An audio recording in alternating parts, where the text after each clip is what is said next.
Welcome to A1 TV Telugu news. నేను భువన. Details చూద్దాం. తుఫాన్ ప్రభావంతో పంట నష్టంపై ప్రభుత్వం ప్రకటించిన అంచనాలు తప్పుగా ఉన్నాయని బీఆర్ఎస్ నేత పెద్ది సుదర్శన్ రెడ్డి విమర్శించారు. 4.47 లక్షల ఎకరాల్లో పంట నష్టం జరిగిందనే అంచనాలు వాస్తవానికి విరుద్ధమని అన్నారు.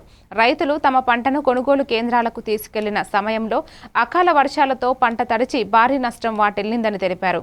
మొక్కజొన్న పంట కొనుగోలుకు ప్రభుత్వం కొర్రీలు పెడుతూ రైతులను ఇబ్బందుల్లోకి నెడుతోందని ఆవేదన వ్యక్తం చేశారు. తేమ శాతం డ్యామేజ్ పరిగణలోకి తీసుకోకుండా పత్తి, వరి, మొక్కజొన్న పంటలను కొనుగోలు చేయాలని డిమాండ్ చేశారు. రైతులను ఆదుకోవడం ప్రభుత్వ బాధ్యత అని హెచ్చరించారు. మార్కెట్లలో పంట మొత్తం కొట్టుకపోయి నీలపాలైంది. కొనుగోలు కేంద్రాలు అక్కడిక్కడ ప్రారంభమైనటువంటి కొనుగోలు కేంద్రాల వద్ద ధాన్యం మొత్తం కూడా తడిసి ముద్దై మొలకెత్తుతున్నది. ఈ మొక్కజొన్న కొనుగోలు చేస్తామని చెప్పారు, కానీ ఎక్కడ కూడా కాంటాలు అనుకున్నంత స్పీడ్గా జరగటం లేదు. వివిధ కొర్రీల వల్ల వారాలకు వారాలు మొక్కజొన్న రైతులు కూడా ఆరబెట్టుకునేటువంటి పరిస్థితి మనందరం చూస్తూ ఉన్నాం. కాబట్టి తేమ శాతాన్ని పరిగణనలో తీసుకోకుండా ప్రభుత్వమే పత్తి కొనుగోలు కానీ, మొక్కజొన్న కొనుగోలు కానీ, వరిధాన్యం కొనుగోలు కానీ తీసుకోకుండా మద్దతు ధర కొనుగోలు చేయాలని చెప్పి బీఆర్ఎస్ పార్టీ ఈ ప్రభుత్వాన్ని డిమాండ్ చేస్తూ ఉన్నది. ప్రభుత్వం నిన్న వ్యవసాయ శాఖ 4,40,000 డీప్ ఫేక్ లాంటి ప్రమాదకర సాంకేతికతను అడ్డుకునేందుకు ప్రభుత్వాలు తక్షణమే చర్యలు తీసుకోవాలని మెగాస్టార్ చిరంజీవి సూచించారు.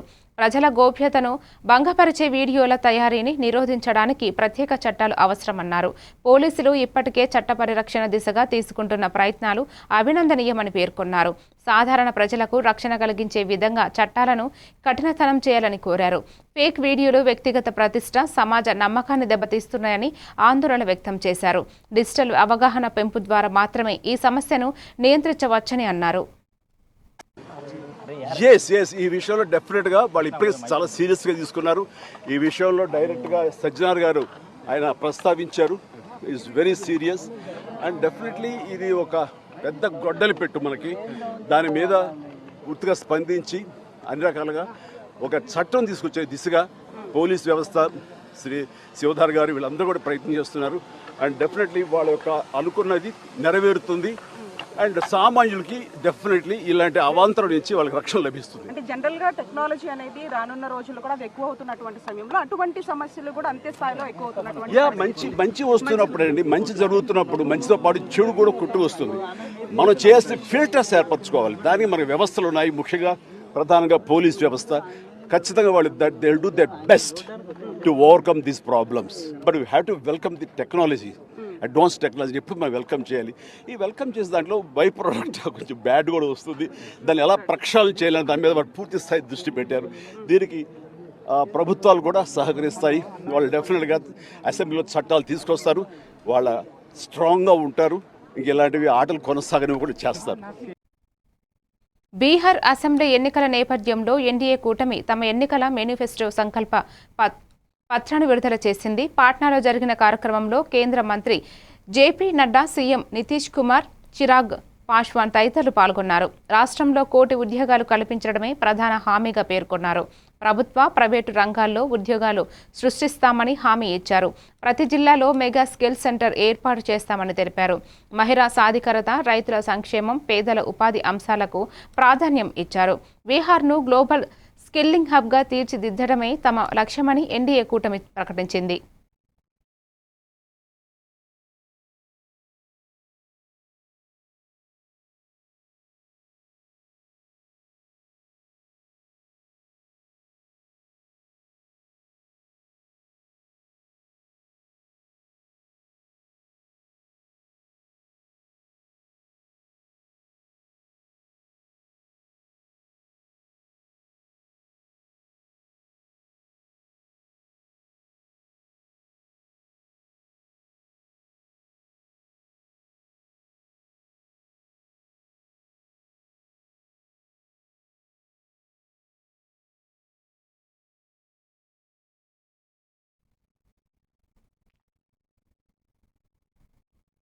ఖమ్మం జిల్లాలో దారుణ ఘటన చోటు చేసుకుంది. సిపిఎం రైతు సంఘం నేతలు సామినేని రామారావును గుర్తు తెలియని దుండగులు హత్య చేశారు.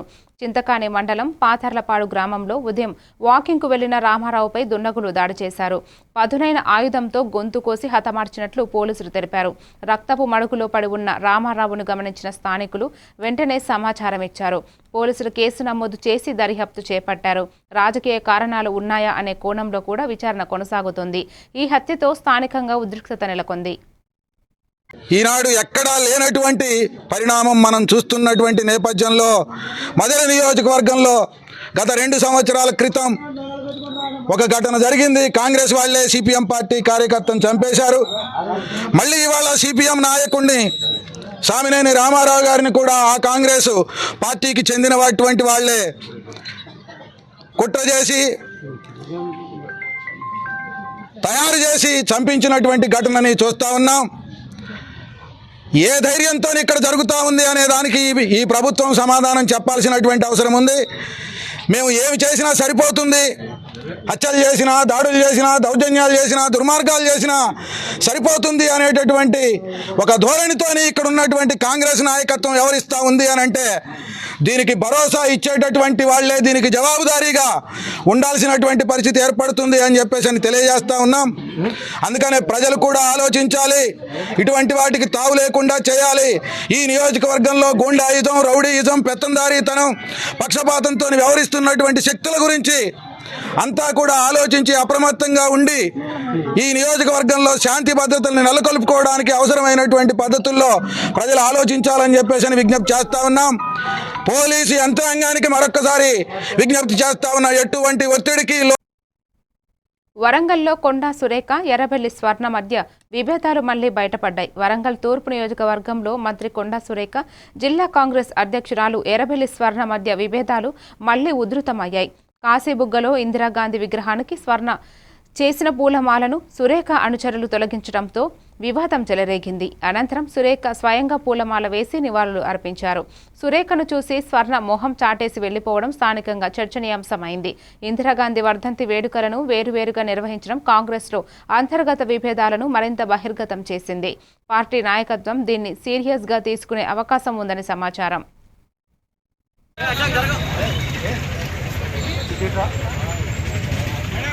మేడం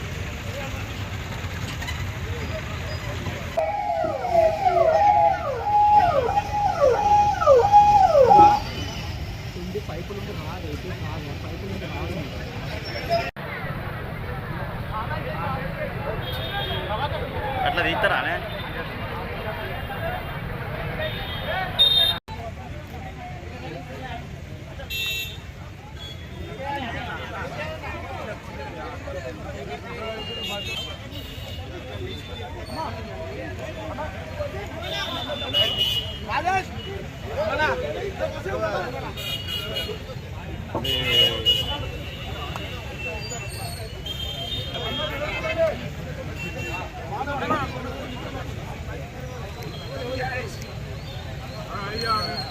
మేడం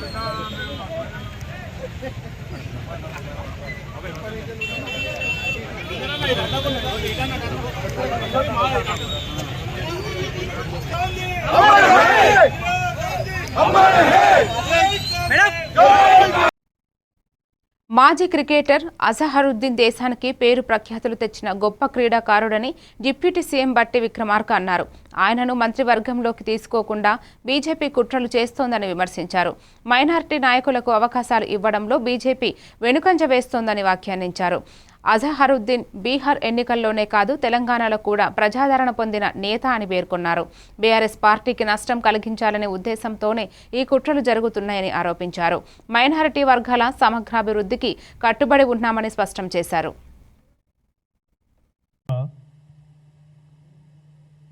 శ్రీ మహమ్మద్ అజరుద్దీన్ని రాష్ట్ర మంత్రివర్గంలోకి తీసుకోకుండా బీజేపీ కుట్రలు చేసే కార్యక్రమాన్ని తీవ్రంగా ఖండిస్తూ ఉన్నాను. నేను వారు ప్రత్యేకంగా రాష్ట్ర భారతీయ జనతా పార్టీకి సంబంధించిన నాయకత్వం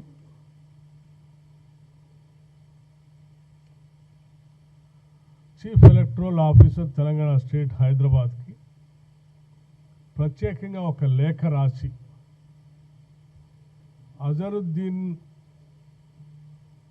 అజరుద్దీన్ గారిని రాష్ట్ర క్యాబినెట్లోకి కాంగ్రెస్ పార్టీ ఆలోచన మేరకు ప్రభుత్వంలోకి ఆయన మంత్రివర్గంలో తీసుకుంటున్నారు అని పత్రికల ద్వారా తెలిసింది.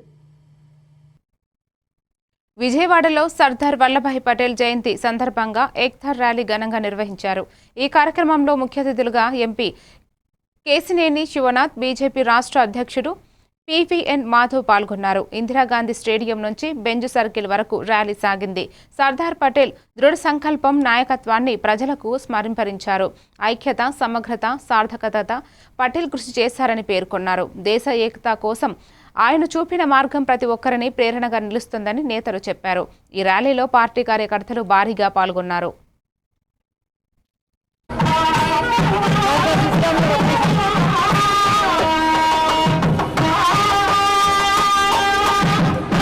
ఒక సామాజిక సార్వభౌమత్వాన్ని కాపాడిన మొట్టమొదటి వ్యక్తి సర్దార్ వల్లభాయ్ పటేల్ గారు.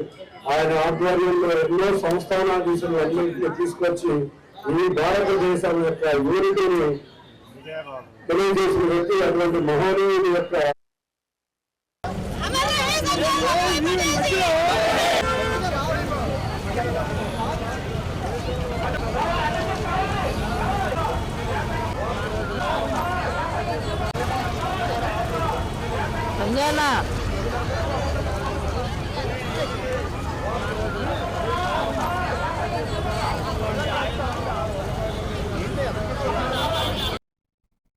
తెలంగాణ రాష్ట్ర మంత్రిగా మహమ్మద్ అజహరుద్దీన్ ప్రమాణం చేశారు. రాజ్ భవన్లో గవర్నర్ జిష్ణుదేవ్ వర్మ ఆయనతో ప్రమాణం చేయించగా సీఎం రేవంత్ రెడ్డి సమక్షంలో కార్యక్రమం జరిగింది. మైనారిటీ ప్రాతినిధ్యం కోసం కేబినెట్లో అజహరుద్దీన్ను ఎంపిక చేశారు. ఆయనకు మైనారిటీ సంక్షేమ శాఖ అప్పగించే అవకాశం ఉందని సమాచారం. అజహరుద్దీన్ రాజకీయాల్లో ప్రజలకు సేవ చేయాలన్న సంకల్పంతో అడుగు పెట్టారని పేర్కొన్నారు. క్రీడా ప్రపంచంలో పేరు తెచ్చుకున్న ఆయన ప్రజాసేవలో కొత్త అధ్యయనం ప్రారంభించారు. ఈ ప్రమాణ స్వీకారంతో మైనారిటీలలో ఆనందం వ్యక్తమవుతోంది.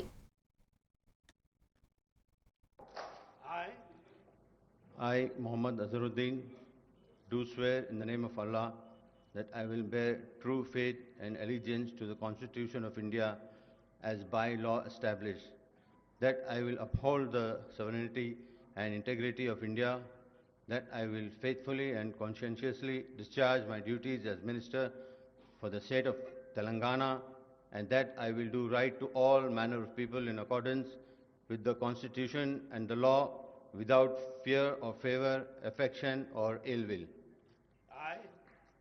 I, Muhammad Azharuddin, under my consideration or shall become known to me as Minister for the state of Telangana, except as may be required for the due discharge of my duties as such Minister.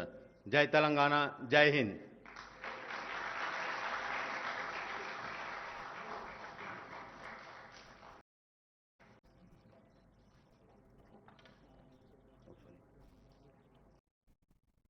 AICC అధ్యక్షుడు Mallikarjuna Kharge RSS పై తీవ్ర వ్యాఖ్యలు చేశారు.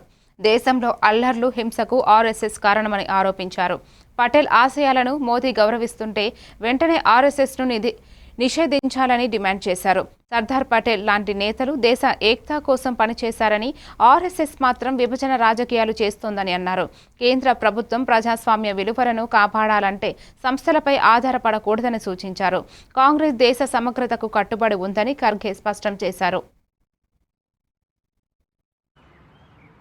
और RSS के बारे में अगर हम कुछ कहें तो लोग डायरेक्टली हम पे टीका करते हैं, लेकिन मैं सरदार पटेल जी के भाषा में अगर कहूँ, गांधी जी की मृत्यु पर आरएसएस वालों ने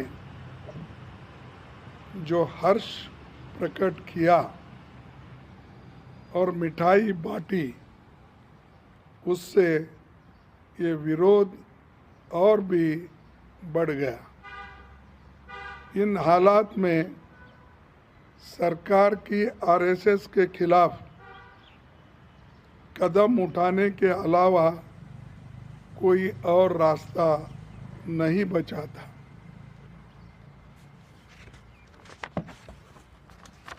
श्याम प्रसाद मुखर्जी को ये पत्र लिखते हुए उन्होंने कहा, और ये भी उन्होंने कहा कि जो रिपोर्ट उनके पास आई थी उस रिपोर्ट का जिक्र करते हुए रिपोर्ट से सिद्ध होता है आरएसएस और हिंदू महासभा खासकर संघ की गतिविधियों के कारण देश में जिस वातावरण का निर्माण हुआ उसी से गांधी जी की हत्या हुई। ये तो मैं उनके शब्दों में कह रहा हूँ और उन्होंने जो कहा है वो आपके सामने पेश कर रहा हूँ।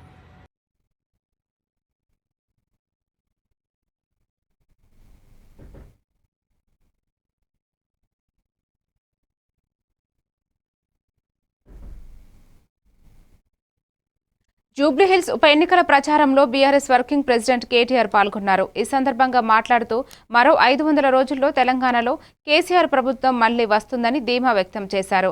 జూబ్లీ హిల్స్ ఉప ఎన్నికల్లో మాగంటి సునీత ఖచ్చితంగా గెలుస్తారని తెలిపారు. ప్రజలు అభివృద్ధి సంక్షేమ పాలనను గుర్తించి తిరిగి బీఆర్ఎస్ వైపు మొగ్గుతారని అన్నారు. కాంగ్రెస్ ప్రభుత్వం హామీలను నిలబెట్టడంలో విఫలమైందని విమర్శించారు. తెలంగాణలో పింఛన్లు, రేషన్, రైతు బంధు వంటి పథకాలు బీఆర్ఎస్ హయాంలోనే సాధ్యమయ్యాయని గుర్తు చేశారు.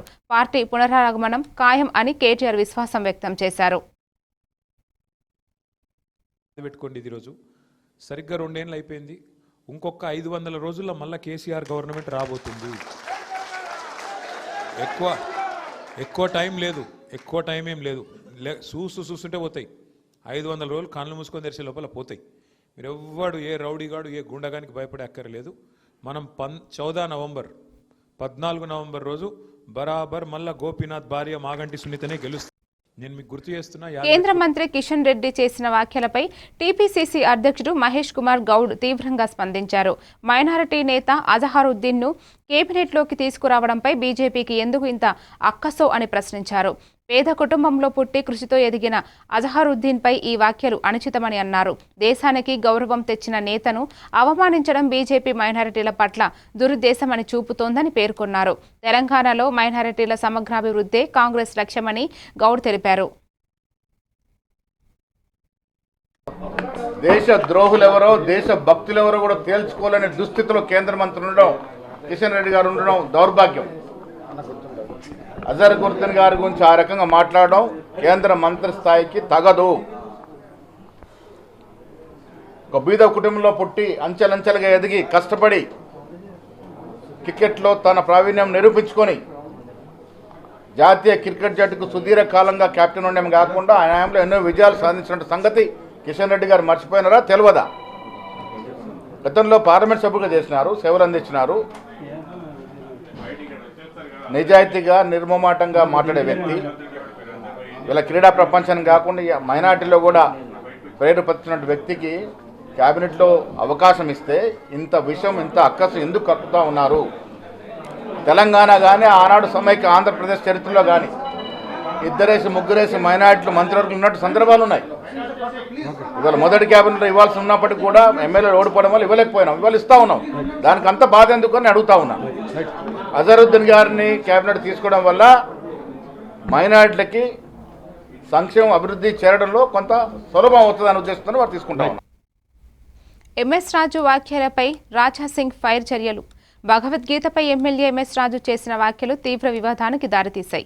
బీజేపీ ఎమ్మెల్యే రాజాసింగ్ ఆ వ్యాఖ్యలను తీవ్రంగా ఖండించారు. మతపరమైన అంశాలపై అజాగ్రత్తగా వ్యాఖ్యలు చేయడం సరైంది కాదని అన్నారు. టీటీడీ బోర్డులో సభ్యులను నియమించే ముందు వారి మతపరమైన విలువలను పరిశీలించాలని సూచించారు. భగవద్గీత పట్ల అవమానకర వ్యాఖ్యలు చేసిన ఎంఎస్ రాజును వెంటనే సస్పెండ్ చేయాలని డిమాండ్ చేశారు. హిందూ సెంటిమెంట్స్ ను కించపరిచే వ్యాఖ్యలపై బీజేపీ తీవ్రంగా స్పందిస్తుందని హెచ్చరించారు. టీటీడీ బోర్డు మెంబర్ మరియు టీడీపీ ఎమ్మెల్యే ఎంఎస్ రాజు అంట. భగవద్గీత ఉపయోగమే లేదు ఆ విధంగా ఆయన కామెంట్ చేస్తుండు. నేను మా చంద్రబాబు నాయుడు గారికి ఒక రిక్వెస్ట్ చేయాలనుకుంటున్నాను. ఏ వ్యక్తికి, ఏ రాజకీయ నేతలకి టీటీడీ బోర్డు మెంబర్ పెట్టొచ్చా ఒకసారి మీరు చూడాలి. అదేవిధంగా టీటీడీ బోర్డు మెంబర్ పెట్టే ముందు ఆ వ్యక్తిలో ధర్మం పట్ల అభిమానం ఉందా లేదా, మర్యాద ఉందా లేదా, హిందూ ధర్మం పట్ల ఆ వ్యక్తికి నాలెడ్జ్ ఉందా లేదా ఒక్కసారి చూసిన తర్వాతనే టీటీడీ బోర్డు మెంబర్ ఇవ్వాలని మా నాయుడు గారికి నా ఒక నివేదిక. అదేవిధంగా ఇట్లాంటి బుద్ధి లేని వ్యక్తులు, ఎమ్మెల్యేలు ఇంకా ఎంతమంది టీడీపీలో ఉన్నారు, ఎమ్మెల్యేస్ కానీ, ఎంపీస్ కానీ, ఎమ్మెల్సీస్ కానీ, మినిస్టర్ కానీ, దానిపైన కూడా ఒక మా నాయుడు గారు సర్వే చేసుకుంటే చాలా బాగుంటుందని నేను అనుకుంటున్నాను. ఎందుకంటే ఏది నోరుకు వస్తే అది మాట్లాడుతున్నారు మా ధర్మం పట్ల, మా భగవద్గీత పట్ల. అది చాలా తప్పు. ఈ ఎమ్మెల్యే పైన మీరు చర్యలు తీసుకోవాలి, ఈయనకి సస్పెండ్ చేయాలని మా నాయుడు గారికి నేను రిక్వెస్ట్ చేస్తున్నాను. మళ్ళొక్కసారి భగవద్గీత పైన కానీ, హిందూ ధర్మం పైన కానీ ఎవరు కూడా కామెంట్ చేయకుండా ఈ ఎంఎస్ రాజు పైన మీరు చర్యలు తీసుకుంటే చాలా బాగుంటుందని నేను అనుకుంటున్నాను. మరిన్ని డీటెయిల్స్తో మళ్ళీ కలుద్దాం. Keep watching A1 TV Telugu news.